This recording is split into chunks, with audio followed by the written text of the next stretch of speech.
बोला बोला बाबा भोलेनाथ की।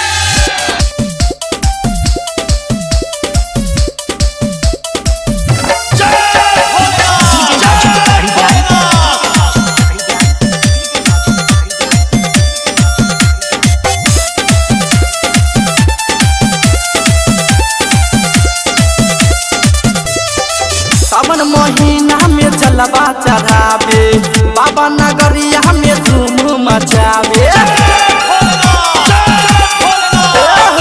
सावन महीना में जलवा चढ़ावे बाबा नगरिया में धूम मचावे। मुंड बनावे भर भर कचिलम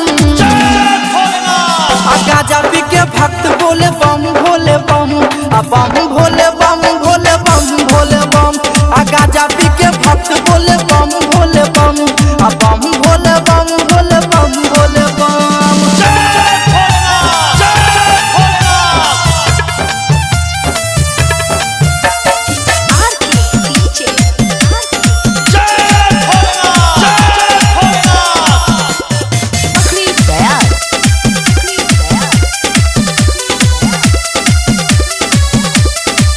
सुइया पहाड़ के हो कठिन चढ़ाई बाबा के बूटी गजबे आसर दिखाई।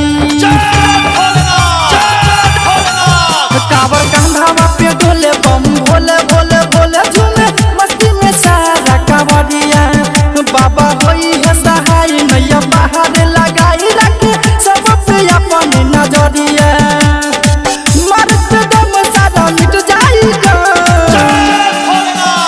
गाजा पी के भक्त बोले बम भोले बम बम भोले बम भोले बम भोले बम गाजा पी के भक्त बोले बम भोले बम बम भोले बम भोले बम भोले बम।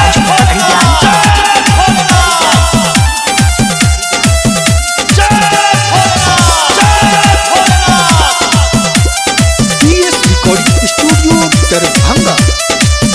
असरा पुराई हो बाबा भोले दानी भगिया जगाई हो शिव त्रिपुरारी।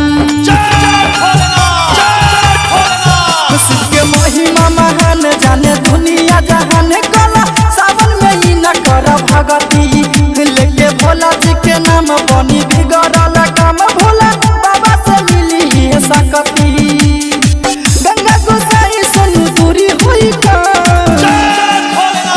गाजा पी के भक्त बोले बम भोले बम बम भोले बम भोले बम भोले बम गाजा पी के भक्त बोले बम भोले बम बम भोले बम भोले बम भोले बम।